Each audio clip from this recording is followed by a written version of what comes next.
Welcome to Chinese Soup Design 101. I'm starting with one of my easier teas. After some cold and damp wind exposure, I'll always opt for something warm and drying. With this requirement, I will always start with the anchor herbs. This is the 1 to 2 key ingredients that will create the benefits that I'm looking for. The key Chinese herb to warm and dispel dampness is the dried tangerine peel.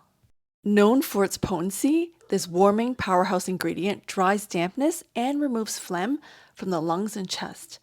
It also supports the lungs and spleen. Did you know that the spleen is one of our key organs? It rules the transportation and transformation of qi, nutrition, and our bodily fluids. From here, I'll consider whether I want a soup or tea depending on how much time I have and how I feel. I will usually opt for teas post-exercise because they are quick and easy to make. Next, I will evaluate whether I want to add complementary herbs to my anchor herbs. For this tea, something sweet and warming like dried red dates and dried rosebuds work beautifully. They all regulate qi and help warm the body. For this tea, I'm going simple, so only fruits and roots. Ginger is perfect with dry tangerine peels.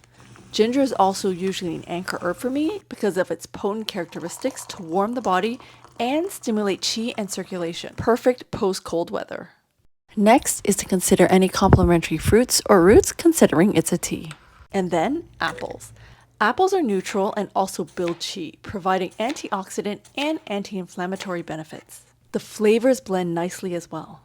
Cinnamon is also a nice add with apples, although this time around I went with the warming licorice root.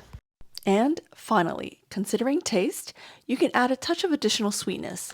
Rock sugar, honey, more apples, even sweet dried herbs like dried longani's will do. Chef's choice. Add the honey when the tea cools, as honey breaks down above 60 degrees Celsius and loses its effectiveness. Here's how to make the tea. Slice the apples and boil everything together except the honey on medium-high heat for 5 to 7 minutes. Serve and enjoy. Full recipe on the blog. Happy tea making, and I'll see you next time.